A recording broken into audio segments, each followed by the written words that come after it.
हमारे संगठन के 1.5 लाख से ज़्यादा लोग नागपुर में पहुंच गए और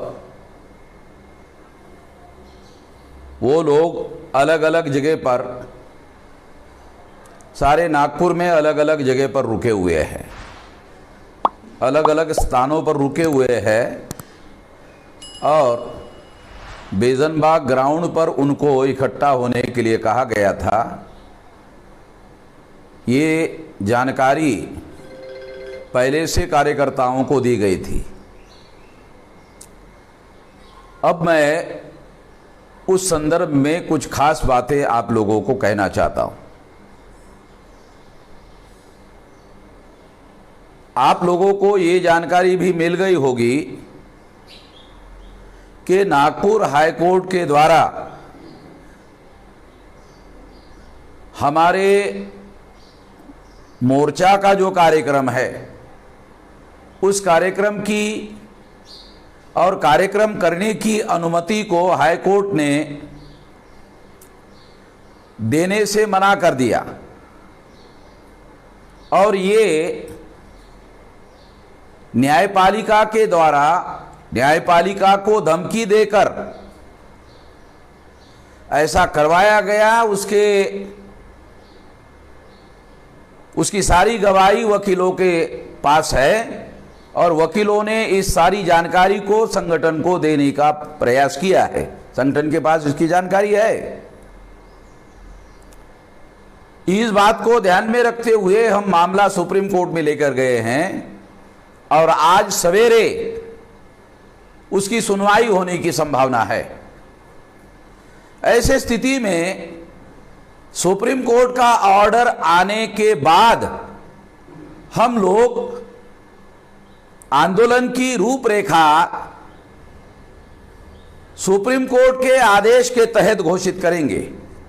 सुप्रीम कोर्ट का जो भी आदेश रहेगा, उस आदेश के फ्रेमवर्क में जब हमारी कार्य प्रणाली है, कानून और संविधान के दायरे में रहकर कार्य करने की जो हमारी कार्य प्रणाली है, हम उसका उल्लंघन ना करते हुए हम अपनी कार्यनीति पर अमल करने का काम करेंगे। इसलिए मैं सुप्रीम कोर्ट के आदेश की जो मोर्चा आरएसएस के हेडक्वार्टर पर ले जाने की हमारी मूल योजना है, उस पर अमल करने का तौर तरीका आपको बताया जाएगा। इसके लिए जैसे हमने पूर्व में निर्धारित था कि 11 बजे से लेकर 2 बजे तक हम वहां पर इकट्ठा होने के लिए कार्यक्रम रखा था और वो इकट्ठा होने के बाद वहां से हम लोग चरणबद्ध तरीके से वहां से वो मोर्चा निकालने वाले थे। अब ये जो मोर्चा है वो सुप्रीम कोर्ट के ऑर्डर तक जो है वो अभी हम उसकी वेट कर रहे हैं, राह देख रहे हैं। उसके दायरे में हम इसका फैसला, फाइनल फैसला जो है आपको घोषित करेंगे, जानकारी देंगे। मगर जो हाईकोर्ट का दिया हुआ फैसला है, उसके दायरे में जो षड्यंत्र किया गया, आर्टिकल 19 में जो हमारा मौलिक अधिकार है उसको रोकने के लिए जो षड्यंत्र किया गया, न्यायपालिका को हमारे फेवर में निर्णय देने से रोकने के लिए जो षड्यंत्र किया गया, उस षड्यंत्र को ध्यान में रखते हुए हम लोग जो है अपना कार्यक्रम लेने की योजना बना रहे हैं। तो आरएसएस की योजना क्या है? आरएसएस की योजना यह है कि आरएसएस एक राष्ट्रव्यापी आतंकवादी संगठन है। अजमेर बम ब्लास्ट में उनके कार्यकर्ता को आजीवन कारावास हुआ। इसका मतलब जो बात मैं कह रहा हूं, न्यायपालिका भी इस बात को मानती है। और 18 केसेस सारे देश भर में उनके खिलाफ चल रहे हैं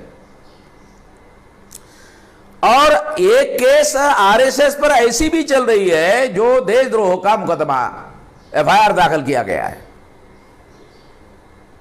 जो अपने आप को देशभक्त संगठन कहता है, वो संगठन ने अभी तक ऐसा कोई रिजोल्यूशन पास नहीं किया है आरएसएस के सेंट्रल कमिटी में कि वो संविधान पर यकीन करते हैं, विश्वास करते हैं, बल्कि वो अपने कार्यकर्ताओं को संविधान के विरोध में बोलते रहते हैं। इन सारी बातों को उनका प्रयास है, राष्ट्रीय स्तर पर उनका जो प्रयास, जो जानकारी हमारे पास आई हुई है, इस मोर्चे को रोकने की बात या तमाम प्रकार की आतंकवादी गतिविधियों के संबंध में सारे देश भर में लोगों को जानकारी ना मिले, इसका जतन, इसकी कोशिश वो जो जिस लेवल पर कर रहे हैं, उसके सारा डाटा हमारे पास अवेलेबल है।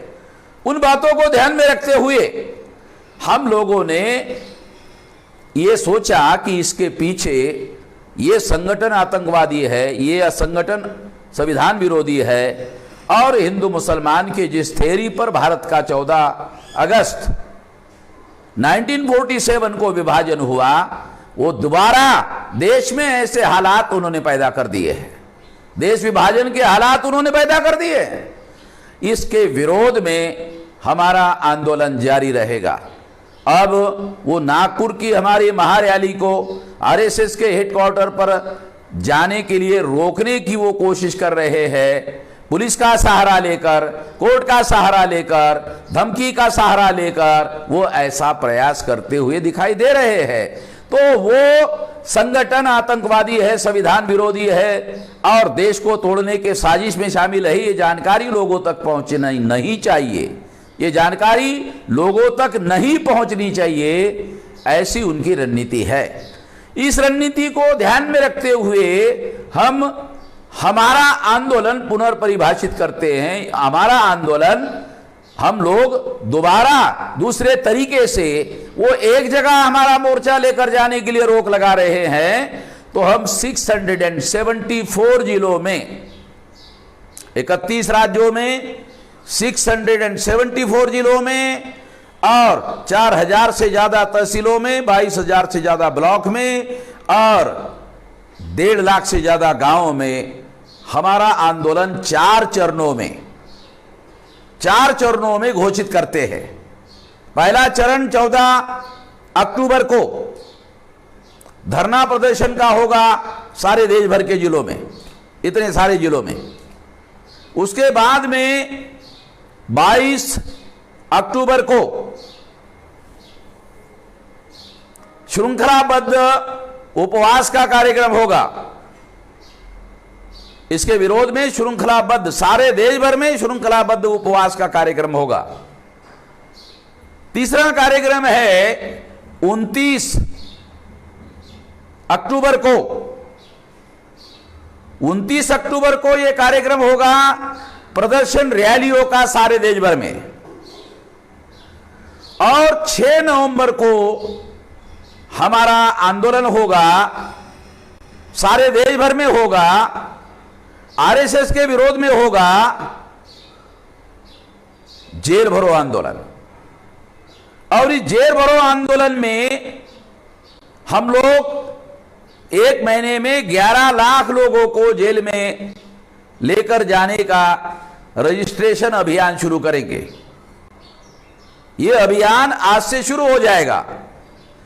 सारे देश भर से 11 लाख लोगों को आरएसएस के संविधान विरोध के लिए, आरएसएस आतंकवादी संगठन है, ये राष्ट्रव्यापी संगठन है और इसके संबंध में जो स्टेट लेवल के बड़े पुलिस ऑफिसर मुशर्रफ साहब ने इसके बारे में वीडियो घोषित किया है, किताब घोषित किया है, किताब लिखा हुआ और सारे के सारे सबूत दिए हुए हैं। वो सारी बातें जो है सोशल मीडिया में आप लोगों को सारे सबूत जो है दिए जाएंगे और उसके विरोध में 11 लाख लोगों को रजिस्टर किया जाएगा जेल भरो आंदोलन के लिए कि आरएसएस पर पाबंदी लगाई जाए। आतंकवादी संगठन के तौर पर यदि दूसरे संगठनों पर पाबंदी लगाई गई है तो ये आतंकवादी संगठन है और उस संबंध में उनके कार्यकर्ताओं को आजीवन कारावास हुआ है अजमेर बम ब्लास्ट में। और ये जितने भी बम ब्लास्ट 2000 और 2020 के बीच में हुए हैं उसमें आरएसएस के लोगों का ही हाथ है। इसके सारे के सारे सबूत जो है मुशर्रफ साहब ने किताब में दिए हुए हैं और उसकी जांच चल रही है, उन पर देशद्रोह का मुकदमा भी चल रहा है। इन सारी बातों को ध्यान में रखते हुए हमारी केंद्र सरकार को मांग है, सारे देश के राज्य सरकारों को मांग है कि ये इस पर राष्ट्रीय स्तर पर बैन लगाया जाए। ये आतंकवादी संगठन है, इस पर बैन लगाए, ये देश विरोधी संगठन है, देश को विभाजन करने का हिंदू मुसलमान के नाम पर साजिश कर रहे हैं। तो इसलिए मैं इन पर पाबंदी लगाने की मांग कर रहा हूं और इसके लिए 11 लाख लोगों को हम लोग जेल भरो आंदोलन करेंगे। इसकी तैयारी करने का आज मैं ऐलान करता हूं। ये 4 चरणों का हमारा कार्यक्रम रहेगा। ये कार्यक्रम नागपुर में आरएसएस के हेडक्वार्टर पर जो मोर्चा हम लेकर जाने वाले थे, जिसको हाईकोर्ट ने रोक लगाने का प्रयास किया, जिसके विरोध में हम सुप्रीम कोर्ट में गए हुए हैं। यदि सुप्रीम कोर्ट हमको मोर्चा निकालने की अनुमति देती है तो ये मोर्चा भी निकाला जाएगा आने वाले समय में। मगर इसके पहले अभी आज से हम ये 4 चरणों का जो नागपुर के हेडक्वार्टर पर मोर्चा लेकर जाने का कार्यक्रम है, उससे कम से कम 25 गुना बड़ा कार्यक्रम, राष्ट्रीय स्तर का कार्यक्रम, ये सारे देश भर के लोगों को, संगठन को इस काम को जुटने के लिए मैं आह्वान करता हूं। पूरी ताकत के साथ, पूरी शक्ति के साथ, पूरी क्षमता के साथ इसमें सारे देश भर के लोगों को जुटना होगा।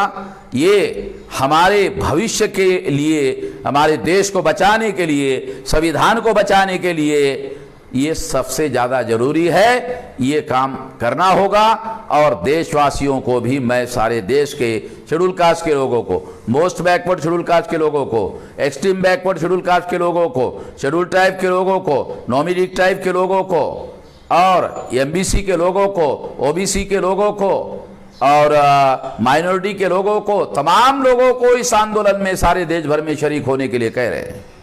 इसलिए मैं इस बात को आप लोगों को आह्वान करता हूं। धन्यवाद।